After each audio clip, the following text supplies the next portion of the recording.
Senhor esteja convosco. Ele está no meio de nós.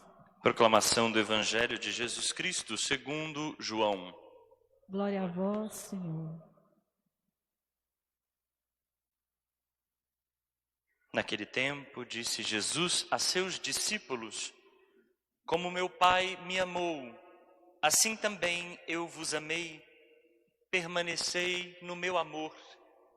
Se guardardes os meus mandamentos, permanecereis no meu amor, assim como eu guardei os mandamentos de meu Pai e permaneço no seu amor. E eu vos disse isto, para que a minha alegria esteja em vós e a vossa alegria seja plena. Palavra da salvação. Glória a vós, Senhor.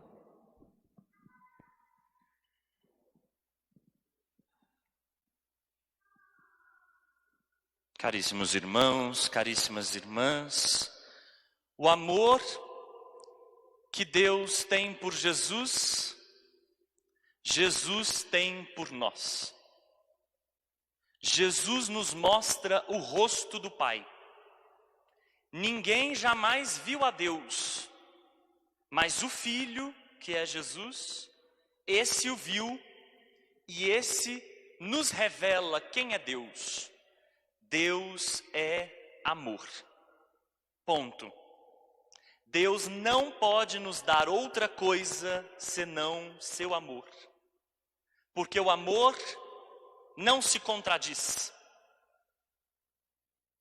Por isso a gente não pode imaginar um Deus que ama, mas de repente se cansa e pune, castiga.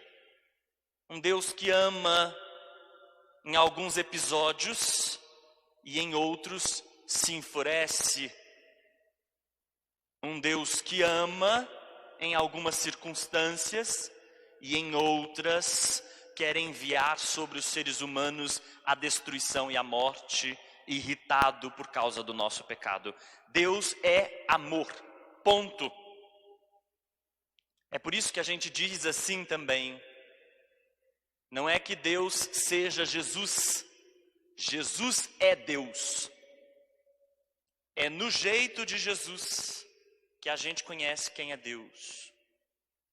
É Jesus quem nos revela o amor de Deus por nós. Um amor que quer entrar em comunhão conosco.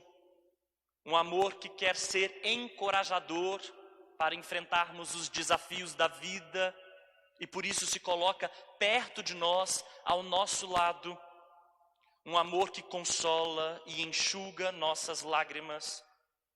Um amor que é capaz de nos sustentar. Amor, portanto, que nos impele, nos movimenta. Pai e filho têm um amor um pelo outro, só que esse amor não é fechado. Não faz uma patotinha, uma panela. É um amor aberto, estendido e cheio de desejo de que a gente também possa participar dele. E é por isso que Jesus convida todos nós a participarmos desse amor e mais ainda, a permanecermos nele. Está aqui uma das palavras mais importantes desse evangelho: permanecei no meu amor, porque a nossa tendência é desviar do amor. A nossa tendência é a gente se exaurir, se cansar e desistir de amar. Como dizia uma grande santa da nossa tradição da igreja, para resolver algum problema, tente o amor. E se o amor não funcionar, não tente outra coisa. Tente o amor de novo. Permanecer no amor é, portanto, insistir, perseverar. Como nos diz a oração inicial dessa missa, pedindo a Deus que nos dê também isso, perseverança, porque a gente vai desistindo, desviando do amor. Porque não se trata de algo fácil.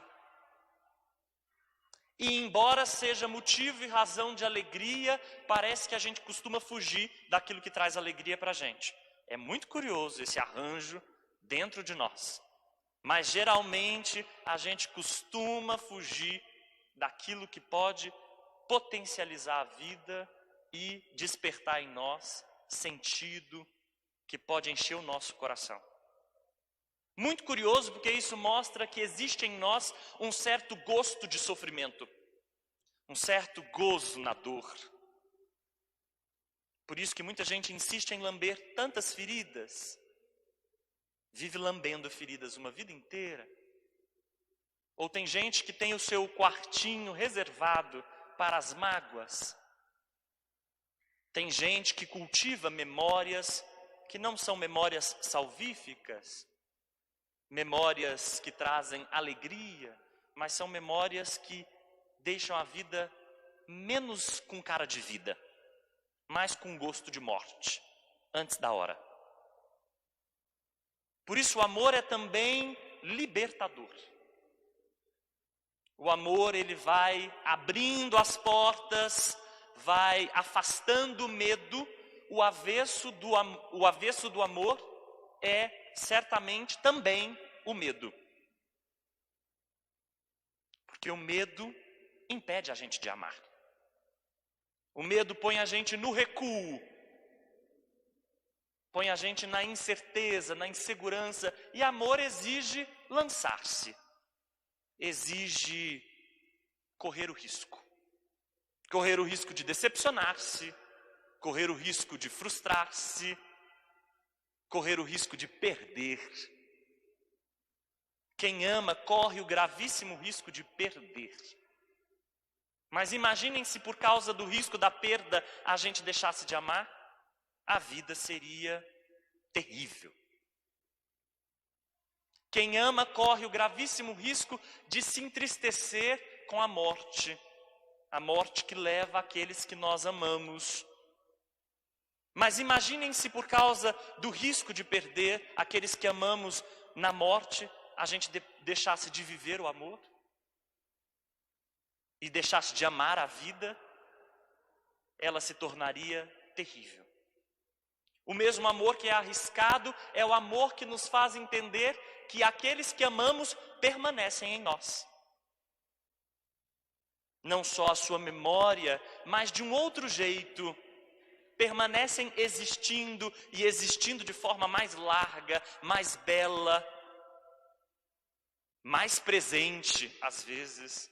Tem gente que morre e se torna mais presente do que quando era vivo. E é preciso aprender a conversar com esse amor. É preciso aprender a ouvir esse amor. E recordar não só a morte, mas a vida daqueles que amamos. Amar é, portanto, arriscar perder, mas é também saber que a gente nunca perde algo que a gente amou de fato. De algum modo, isso continua em nós. Permanecer em Jesus é seguir os seus mandamentos. Quais são os mandamentos de Jesus? Não são 638, como os judeus tinham. Imagina o que é ter 638 mandamentos, gente. A gente não dá conta de seguir 10. Imagina seguir 638. Impossível. A gente ia viver neurótico com pecado. Eu encostei nisso, pequei. Fiz isso, pequei.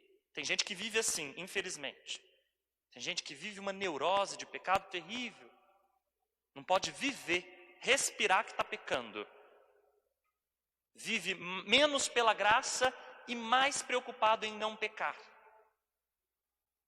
Vive menos compreendendo a alegria que é estar ligado a Jesus, que é perdão e amor, e não pode não nos dar outra coisa senão seu amor, e vivem muito mais pesados, tentando heroicamente não pecar, inclusive quando tudo é pecado. Não são 10 os mandamentos de Jesus também, são 2. Amar a Deus e amar o irmão. E não dá para separar as duas coisas.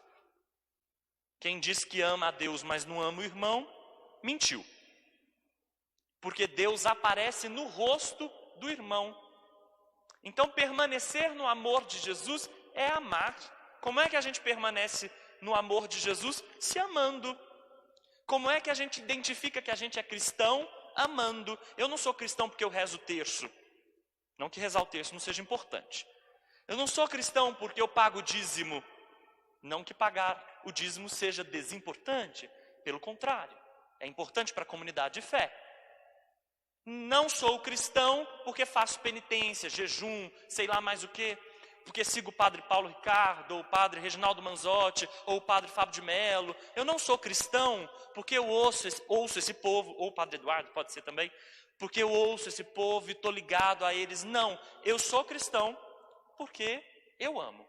E se amo, se sou capaz de amar, é isso que me identifica como cristão. Quem ama permanece em Deus. Quem ama faz Deus aparecer. A gente se pergunta às vezes, onde que está Deus quando a gente está sofrendo? Principalmente quando a gente está sofrendo, a gente pergunta isso, não é verdade? Cadê Deus? Deus está aí, aonde você é capaz de amar. Aonde você ama e existe um nós entre um eu e o tu, Deus aparece. Onde eu amo um tu e um tu ama a mim e aparece um nós, um nó, um laço, aí está Deus. Onde a gente faz laço, onde a gente procura a justiça. E aí eu termino dizendo, amor se tornou uma palavra desgastada. E não é porque ela não seja usada, é pelo contrário, porque ela é muito usada. E muito usada para falar de tudo. Tem marido que mata a mulher e diz assim, não, eu amava. Não é assim? Tem marido que bate na esposa e diz assim, não, mas é porque eu te amo. Tem certas violências diárias e a gente diz assim, não, mas eu te amo. Como é que a gente combina essas duas coisas? Não tem combinação. O amor de Jesus Cristo, ele passa pelo respeito às diferenças. Então, como é que eu digo que amo e sou preconceituoso? A gente precisa rever os nossos preconceitos. Todos eles. Todo mundo é preconceituoso em algum lugar e precisa tomar cuidado. Como é que a gente diz que a gente ama e não acolhe? E a gente gosta de uma panelinha. A gente gosta de grupos fechados. Como é que a gente ama e é indiferente? Essa é uma outra contradição para o amor também. Como é que é possível que a gente ame e seja indiferente? Olhe para o sofrimento das pessoas, não estou nem aí para você. Cada um por si, Deus por todos. Um dos maiores best-sellers mais vendidos, portanto um best-seller, é um livro que é chamado Como Ligar o Foda-se. Desculpem a expressão. Mas é este o título do livro. Não é que o livro seja ruim, pelo contrário, o livro é até interessante. Mas a gente não pode ligar o pi para o outro, para o próximo, para o nosso irmão. Não dá para fazer isso. No rosto de cada ser humano há duas petições, dois pedidos. A primeira, cuide de mim.